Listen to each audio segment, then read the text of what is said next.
سەرەتا لە ئاماری ڕووداوەکان و تاوانەکان لە هەرێمی کوردستان بۆ ساڵی 2021 ڕوویان داوا بەم شێوەیە بوو. ڕووداوی کوشتنی بە ئانقاست لەسەر تاپای هەرێمی کوردستان 215 ڕووداوی کوشتنی بە ئانقەستمان هەبووە.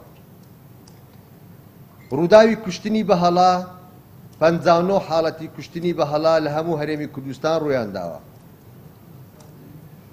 ڕووداوی خۆکوشتن 287 ڕووداوی خۆکوشتن لەسەر تاپای هەرێمی کوردستان بۆ ساڵی 2021 هەبووە. دزین بەگشتی لەسەر تاپای هەرێمی کوردستان 5530 حاڵەتی دزی هەبووە.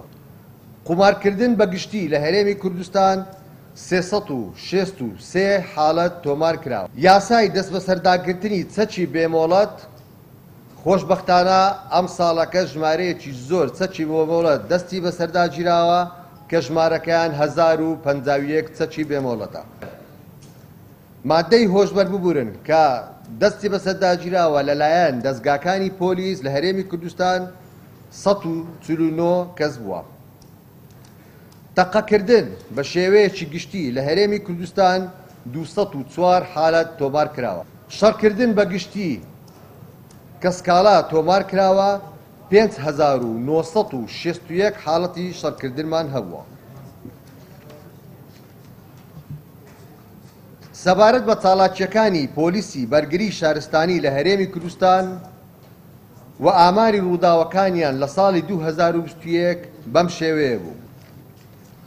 کۆی گشتی ڕووداوەکان لەسەر تاپای هەرێمی کوردستان 8933 ڕووداو هەبووە. ژمارەی گیان لەدەستدان لە ڕووداوەکان 133 کەس بووە. کۆی گشتی ژمارەی برینداران لە ڕووداوەکان لەسەر تاپای هەرێمی کوردستان 178 حاڵەت هەبووە.